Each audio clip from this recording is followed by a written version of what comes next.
Hello दोस्तों, आपका अपना यूट्यूब चैनल RYS क्लासेस में आप सभी विद्यार्थियों गुड मॉर्निंग है। तो आशा करते हैं कि आप लोग अच्छा होंगे, आपका क्लास कंटिन्यू चल रहा होगा। तो आज की क्लास में हम लोगों ने क्लास 12 का केमिस्ट्री पढ़ेंगे और आज का आपका पार्ट नंबर 7 होगा। इसके पिछले पार्ट आप लोगों ने नहीं देखे तो इसी चैनल पर जाइए, उसका प्लेलिस्ट बना दिया गया है। उसमें आप जाके आसानी पूर्वक आसान सी लैंग्वेज में परिभाषा पार्ट बाय पार्ट करके पढ़ सकते हो। तो आज हम लोग पार्ट नंबर 7 स्टार्ट करने से पहले पार्ट नंबर पीछे देख लेंगे कि पार्ट नंबर पीछे में कौन कौन से इंपॉर्टेंट क्वेश्चन को पढ़ाया गया था। तो हम लोग पीछे यहाँ तक कर लेते। रिक्त का दोष क्या है, रिक्त का दोष का हम लोगों ने आसान सी लैंग्वेज में परिभाषा को देख लेते और इसका उदाहरण को भी हम लोगों ने देख लेते और रिक्त का दोष का हम लोगों ने कारण को भी देख लेते। तो आप लोगों ने नहीं देखे तो इसी चैनल पर जा करके देख लीजिए। उसके बाद हम लोगों ने इंपॉर्टेंट क्वेश्चन आता है फ्रैंकले दोष तथा शॉर्टकी दोष में क्या अंतर है, फ्रैंकले दोष किसे कहते हैं, शॉर्टकी दोष किसे कहते हैं। तो हम लोग फ्रैंकले दोष तथा शॉर्टकी दोष का परिभाषा भी देख लेते। क्या फ्रैंकले दोष, तो फ्रैंकले दोष का परिभाषा देख लेते और इसका एग्जाम्पल भी हम लोगों ने देख लेते। इस तरह से आपको एग्जाम्पल से समझाया गया था। तो इसी प्रकार से हम लोग आगे देख लेंगे फ्रैंकले दोष का कारण।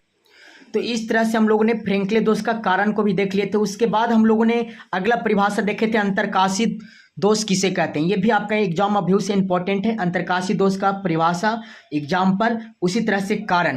तो यहाँ तक हम लोगों ने पढ़ लिए थे। अगर आप यहाँ तक वीडियो को नहीं देखें तो इसी चैनल पर जाकर प्लेलिस्ट में देख लीजिए। आज हम लोग का पार्ट नंबर 7 होगी, बहुत इंपॉर्टेंट होगा आपसे विद्यार्थियों के लिए। उस क्लास को आप लोगों ने शुरू से लास्ट तक अवश्य देखिएगा। पार्ट आपका 7 में फ्रैंकले दोष तथा शॉर्टकी दोष में अंतर स्पष्ट करने का आएगा। चलिए, तो शॉर्टकी दोष तथा फ्रैंकले दोष में अंतर स्पष्ट करिए। आपका VVI क्वेश्चन आप लोगों ने कॉपी में VVI कर लीजिएगा। क्या शॉर्टकी दोष तथा फ्रैंकले दोष में अंतर स्पष्ट करें। तो आपको सबसे पहले उत्तर में लिखना है ना, शॉर्टकी दोष तथा फ्रैंकले दोष निम्न अंतर होते हैं। क्या शॉर्टकी दोष तथा फ्रैंकले दोष में निम्न अंतर हुए हैं जो इस प्रकार है। इस तरह से आपको टॉपिक डाल देना है। बात समझ में आया। उत्तर में अगला आपको पॉइंट क्या लिखना है, इसके बाद एक साइड लिखना आपको शॉर्टकी दोष और एक साइड आपको लिखना है फ्रैंकले दोष, और दोनों को आपको बारीकी तरह से आसान सी लैंग्वेज में हमने परिभाषा दे देते हैं। तो आप लोगों ने क्या कीजिएगा, अगर एग्जाम में आपसे पूछा जाए तो इसी रूप में आप लोगों ने हूबहू जाकर के एग्जाम में लिख दीजिएगा, आपका पूरा का पूरा नंबर मिल जाएगा। तब हम लोगों ने देखेंगे शॉर्टकी दोष। क्या देखेंगे, शॉर्टकी दोष नंबर 1 लिखना है, इसमें धन आयन तथा ऋण आयन का आकार आपस में बराबर होता है। किसमें, शॉर्टकी दोष में जो धन आयन तथा ऋण आयन का आकार आपस में क्या होते हैं, बराबर होती है। क्या होती है, बराबर होते हैं। जबकि फ्रैंकले दोष में धन आयन और ऋण आयन का आकार आपस में बराबर नहीं होता, जस्ट इसका विपरीत होती है। इस साइड बराबर होती है धन आयन और ऋण आयन, जबकि फ्रैंकले में धन आयन और ऋण आयन बराबर नहीं होती है, भिन्न होती है। अगला सेकेंड पॉइंट लिखना है शॉर्टकी में, इसमें घनत्व कम होता है। इसमें घनत्व क्या होती है, कम होता है। इसमें घनत्व नियत होता है। क्या, इसमें घनत्व कम होती है और इसमें घनत्व नियत होता है। अगला पॉइंट लिखना आपको शॉर्टकी में, इसमें परावैद्युतांक नियत होता है। किसमें, शॉर्टकी में परावैद्युतांक नियत होता है, जबकि फ्रैंकले में परावैद्युतांक क्या होती है, कम होता है। क्या होता है, कम होता है। शॉर्टकी में अगला पॉइंट लिखना नंबर 4, यह दोष उच्च समन्वय संख्या वाले क्रिस्टलों में पाया जाता है। किसमें, यह दोष उच्च समन्वय संख्या वाले क्रिस्टलों में पाया जाता है, जबकि यह दोष निम्न समन्वय संख्या वाले क्रिस्टलों में पाया जाता है। तो यहाँ तक आप सभी विद्यार्थियों को आसान सी लैंग्वेज, आसान सी परिभाषा समझ में आ गया होगा। तो अभी तक आप लोगों ने इस वीडियो को लाइक नहीं किए तो प्लीज लाइक कर दीजिए। चैनल पर नए हो तो एक बार चैनल को सब्सक्राइब करके घंटी को प्रेस कर लीजिए, ताकि जो नेक्स्ट वीडियो डालें आपके पास सबसे पहले पहुंच पाए। अब हम लोगों ने देखेंगे आरस समीकरण मिति दोष किसे कहते हैं। ये आप सभी विद्यार्थियों के लिए इंपॉर्टेंट है। आरस समीकरण मिति दोष, तो आपको परिभाषा समझना, ऐसा दोष जिसमें धन आयनों और ऋण आयनों के संख्या में कोई परिवर्तन होता है। क्या, ऐसा दोष जिसमें धन आयनों और ऋण आयनों की संख्या में क्या होती है, परिवर्तन होता है। इस प्रकार के दोष को ही क्या कहते हैं, आरस समीकरण मिति दोष कहते हैं। तो ये भी परिभाषा आप सभी विद्यार्थियों को समझ में आ गया होगा। अब हम लोगों ने समझेंगे आरस समीकरण मिति दोष के प्रकार। क्या समझेंगे, आरस समीकरण मिति के दोष के प्रकार। आपको एग्जाम में पूछेगा कि आरस समीकरण मिति के दोष के प्रकार को लिखें, तो आपको लिखना आरस समीकरण मिति के दोष के प्रकार निम्नलिखित होते हैं जो इस प्रकार हैं। अब हम लोगों ने इसका प्रकार को देख लेंगे, कौन कौन से प्रकार है, इसका प्रकार को देख लेंगे। उसके बाद हम लोग प्रत्येक को परिभाषित कर लेंगे। तो आपको देखना आरस समीकरण मिति के दोष के कौन कौन से प्रकार हैं। नंबर 1 आपका प्रकार है धातु अधिक दोष। क्या, धातु अधिक दोष। सेकंड है आपका धातु न्यूनता दोष और थर्ड है आपका धातु अशुद्धि दोष। अब ये तीनों को हम लोगों ने प्रत्येक बाय प्रत्येक करके परिभाषित कर लेंगे। तो सबसे पहला पॉइंट हम लोगों ने देखेंगे, धातु अधिक दोष किसे कहते हैं। क्या धातु अधिक दोष किसे कहते हैं, ये पॉइंट आप सभी विद्यार्थियों ने कॉपी में नोट कीजिएगा, नोट करते हुए चलिए ताकि एग्जाम में आपको डाउट ना हो। हमारे साथ आप लोगों ने एक नोट्स बनाइए, नोट्स बनाइएगा तो आपको पढ़ने में मजा आएगा। तो चलिएगा, धातु अधिक दोष किसे कहते हैं, ऋण आयन रिक्तता के कारण उत्पन्न दोष को धातु अधिक दोष कहते हैं। एकदम शॉर्ट सी परिभाषा लिखा गया और एकदम आसान से लैंग्वेज में लिखा गया। आप सभी को बस वीडियो देखते देखते परिभाषा याद हो जाएगी। क्या लिखिएगा, धातु अधिक दोष में ऋण आयन रिक्तता के कारण उत्पन्न दोष को धातु अधिक दोष कहते हैं। जैसे में NaCl, क्या NaCl, इसमें आपका क्या हो जाएगी, Na जो होगा प्लस होगी और प्लस Cn क्या होगी, माइनस होगी। क्या होगी, माइनस होगी। अब आपको इसको हम समझाएंगे बारीकी तरह से, Na प्लस कैसे होगा और Cl माइनस कैसे होगा। तो आपको समझना है, यह दोष क्या लिखोगे, यह दोष NaCl में पाया जाता है। किसमें पाया जाता है, यह दोष NaCl में पाया जाता है, जबकि NaCl को गर्म किया जाता है। जबकि हमने क्या करते हैं ना, NaCl को क्या करते हैं, गर्म करते हैं। क्या करते हैं, जब NaCl को गर्म करते हैं तो Na पर प्लस चार्ज हो जाती है और Cl पे कौन से चार्ज हो जाता है, माइनस चार्ज हो जाता है। और यहाँ पे ध्यान देना है, Na को जब हमने गर्म कर रहा है ना तो Na पे सिंगल प्लस चार्ज होती है और Cl पे भी सिंगल माइनस चार्ज होती है। यही पॉइंट आप सभी विद्यार्थियों को समझना है। तो क्या लिखोगे, यह दोष NaCl में पाया जाता है, जबकि NaCl को गर्म किया जाता है। NaCl को क्या करते हैं, गर्म किया जाता है। तो Na प्लस क्या, Na पर प्लस आयन तथा Cl पर माइनस आयन में टूट जाता है।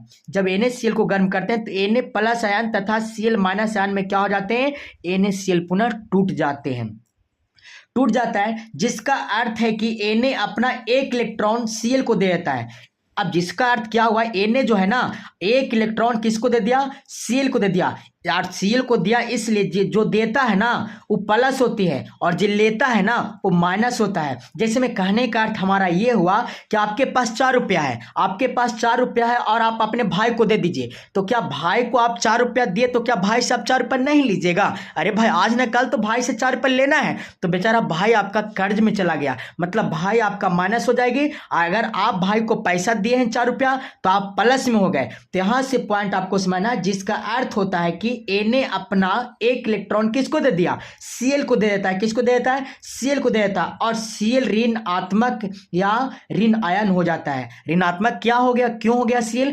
क्योंकि Na से क्या लिया, ये आयन लिया। कौन सा आयन, माइनस आयन लिया। इस कारण से ये Na ऋणात्मक हो गया और Cl क्या ऋणात्मक हो गई और Na प्लस आपका क्या हो गया, धनात्मक हुई। इसलिए यहां से लिखना Na अपना एक इलेक्ट्रॉन Cl को दे देता है और Cl ऋणात्मक या ऋण आयन हो जाता है ना, तभी यह दोष उत्पन्न होता है। तो ये पॉइंट आप सभी विद्यार्थियों को आसान से लैंग्वेज में समझ में आ गया होगा, हमें 100% विश्वास है। चलिएगा अगला क्वेश्चन आप लोगों ने देखिएगा।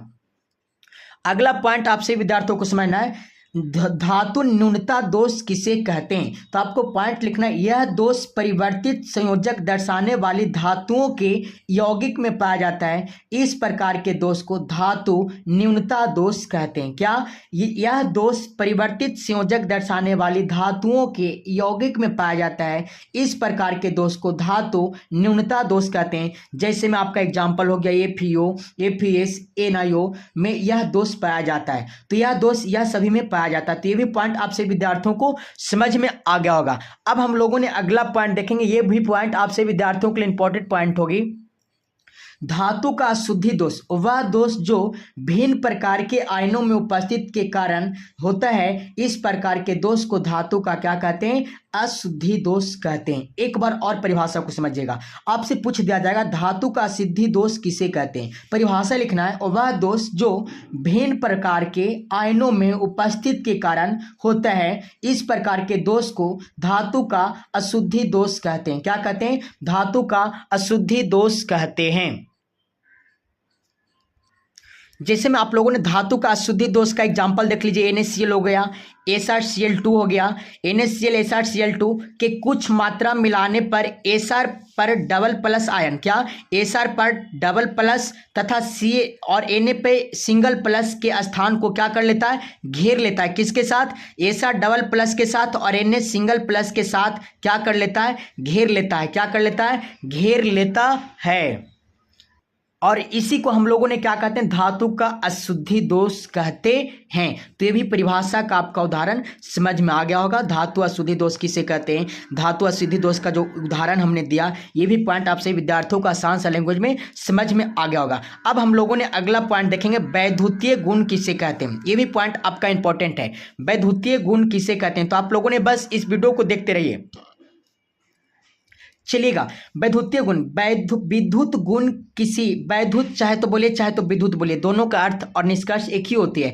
विद्युत गुण किसी पदार्थ की विद्युत धारा का संचालन करने की क्षमता को संदर्भित करते हैं, उसे ही वैद्युतीय गुण कहते हैं। क्या कहते हैं, वैद्युतीय गुण कहते हैं। अब हम लोगों ने समझेंगे वैद्युतीय गुण कितने प्रकार के होते हैं। ये भी पॉइंट आप सभी विद्यार्थियों को कॉपी में नोट करते हुए चलना है, ताकि आपको वीडियो के साथ साथ नोट्स भी तैयार हो जाए। एग्जाम में, आने वाला एग्जाम में आपको एक प्रश्न एग्जाम में बन जाएगी आपसे, वैद्युतीय गुण कितने प्रकार के होते हैं। तो आपको लिखना है वैद्युतीय गुण मुख्यतः 3 प्रकार के होते हैं। कितने प्रकार के होते हैं, 3 प्रकार के होते हैं। नंबर 1 है आपका चालक, नंबर 2 है आपका अचालक या विद्युत रोधी, नंबर 3 आपका अर्धचालक। अब यह तीनों वैद्युतीय गुणों को हम लोगों ने परिभाषित करेंगे प्रत्येक बाय प्रत्येक करके। बस आप लोगों ने इस वीडियो को देखते रहिए और अपने कॉपी में नोट करते हुए चलिए। ओके, चलिएगा। अब आप लोगों को समझना चालक किससे कहते हैं। वे पदार्थ, सुनने में लग रहा है चालक मतलब ये विद्युत धारा को क्या करने देगा, जाने देगा, अपने से होकर जाने देगा। वे पदार्थ जिसमें वैद्युत धारा का प्रवाह सुगमता पूर्वक किया जाता है, ऐसे पदार्थ को चालक कहते हैं। सुगमता पूर्वक का मतलब बोला जाए तो विद्युत धारा को आसानी से अपने से होकर जाने देता है, उसी को हम लोगों ने क्या कहते हैं, चालक कहते हैं। तो क्या परिभाषा लिखोगे, वे पदार्थ जिसमें वैद्युत धारा का प्रवाह सुगमता पूर्वक किया जाता है, ऐसे पदार्थ को क्या कहते हैं, चालक कहते हैं। जैसे लोहा से आसानी पूर्वक से धारा प्रवाहित हो जाएगी, एल्युमिनियम से, तांबा से, आदि से। तो इसी तरह से आपको परिभाषा लिखना है। एक परिभाषा हमने या करके और देते हैं, जो परिभाषा आपको अच्छा लगेगा उसे आपको एग्जाम में लिख देना है।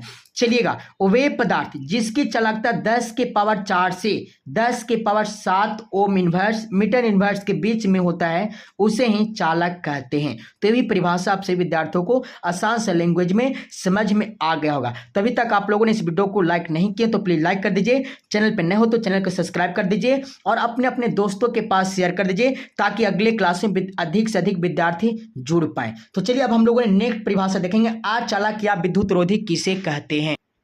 अगला पॉइंट आपसे विद्यार्थियों को समझना, अचालक या विद्युत रोधी की परिभाषा। वे पदार्थ जिसमें वैद्युत धारा का प्रवाह सुगमता पूर्वक नहीं होता। अचालक मतलब विद्युत रोधी, चाहे तो अचालक बोलिए या तो विद्युत रोधी बोले, दोनों का अर्थ एक ही होती है, परिभाषा एक ही होता है। विद्युत रोधी मतलब विद्युत को क्या कर दे, रोक दे, अपने से होकर जाने न दे, उसी को हम लोगों ने क्या बोलते हैं, अचालक बोलते हैं। तो वे पदार्थ जिसमें वैद्युत धारा का प्रवाह सुगमता पूर्वक नहीं किया जाता है, मतलब कि सुगमता पूर्वक मतलब आसानी से नहीं किया जा सकता है, ऐसे पदार्थ को अचालक या विद्युत रोधी कहते हैं। या करके एक परिभाषा और लिख सकते हो, वे पदार्थ जिसकी चालकता बहुत कम 10 के पावर -20 से 10 के power -10 ohm inverse metre inverse होता है, उसे ही क्या कहते हैं, अचालक कहते हैं। जैसे मैं अपने एग्जाम्पल से समझ लीजिएगा सभी विद्यार्थियों ने, फास्फोरस, क्या फास्फोरस हो गया, लकड़ी हो गई, लकड़ी में कौन सी लकड़ी लेना है, सूखी लकड़ी लेना है, कौन सी लकड़ी, सूखी लकड़ी हो गई, रबड़ हो गई, सल्फर हो गई, आदि हो गई, ये सब विद्युत रोधी पदार्थ है। कैसा है, ये सब विद्युत रोधी पदार्थ है, अपने से होकर विद्युत धारा को प्रवाहित ना होने दे, उसी को हम लोगों ने क्या कहते हैं, विद्युत रोधी कहते हैं। तो फास्फोरस अपने से होकर विद्युत धारा को प्रवाहित होने नहीं देता है, लकड़ी भी नहीं देता है, रबड़ भी नहीं देती है, सल्फर भी नहीं देती है। तो इस प्रकार आपको परिभाषा के साथ साथ अच्छी तरह से उदाहरण भी लिखते हुए चलना है। अब हम लोगों ने अगला परिभाषा देखेंगे, अर्धचालक किसे कहते हैं। यह भी परिभाषा आपसे विद्यार्थियों के लिए इंपॉर्टेंट होगी। अर्धचालक वे पदार्थ जिसमें चालक और अचालक दोनों के गुण पाए जाते हैं। बहुत आसान सी परिभाषा, आपको चालक की परिभाषा जिसमें विद्युत धारा आसानी से प्रवाहित होने दे, अचालक की परिभाषा जिसमें विद्युत धारा की प्रवाह आसानी से ना हो, अचालक। उसी प्रकार से अर्धचालक में क्या होती है ना, कि इसमें चालक और अचालक दोनों का गुण पाया जाता है, उसे ही क्या कहते हैं, अर्धचालक कहते हैं। तो आपको लोग परिभाषा को देखिएगा, वे पदार्थ जिसमें चालक और अचालक दोनों के गुण पाए जाते हैं, उसे ही क्या कहते हैं, अर्धचालक कहते हैं। इसका भी एक परिभाषा और हमने दे दिया है, वे पदार्थ जिसकी चालकता 10 के पावर -6 से 10 के power 4 ohm inverse metre inverse होता है, उसे ही क्या कहते हैं, अर्धचालक कहते हैं। इसका निष्कर्ष ये हुआ कि अर्धचालक में विद्युत रोधी और चालक दोनों का गुण इसमें पाया जाता है, इसे ही क्या कहते हैं, अर्धचालक कहते हैं। जैसे में जर्मेनियम हो गई और सिलिकॉन हो गया, इसमें विद्युत रोधी और चालक दोनों प्रकार का गुण पाया जाता है। सिलिकॉन में क्या, चालक और अचालक दोनों प्रकार का गुण पाया जाता है। तो ये भी परिभाषा आप सभी विद्यार्थियों को समझ में आ गया होगा। अगला पॉइंट हम लोगों ने देखेंगे, अगला पॉइंट आप सभी विद्यार्थियों के लिए इंपॉर्टेंट पॉइंट होगी, ठोस में चुंबकीय गुण। ठोस में चुंबकीय गुण 5 प्रकार के होते हैं। कितने प्रकार के होते हैं, 5 प्रकार के होते हैं। अनुचुंबकीय, प्रतिचुंबकीय, लौह चुंबकीय, प्रतिलौह चुंबकीय, फेरी चुंबकीय। तो ये क्लास हम लोगों ने नेक्स्ट पार्ट में करेंगे। आज का क्लास आपका इतना ही तक था। तो ये क्लास आप सभी विद्यार्थियों को मुझे आशा नहीं बल्कि 100% विश्वास है कि अच्छा लगा होगा। तभी तक आप लोगों ने इस वीडियो को लाइक नहीं किया तो लाइक कर दीजिए, चैनल पर नए हो तो चैनल को सब्सक्राइब कर दीजिए, और एक बार कमेंट बॉक्स में आप लोगों ने जरूर लिखने का प्रयास कीजिए ताकि मुझे भी ऊर्जा मिल सके कि नहीं जो हमने पढ़ा रहे हैं बच्चों को 100% समझ में आ रही है। तो आप लोगों ने एक बार कॉमेंट में जरूर लिखिएगा कि ये क्लास आप लोगों को कैसा लगा। तो चलिए अब मिलते हैं आपसे नेक्स्ट क्लास में। आज के लिए इतना ही।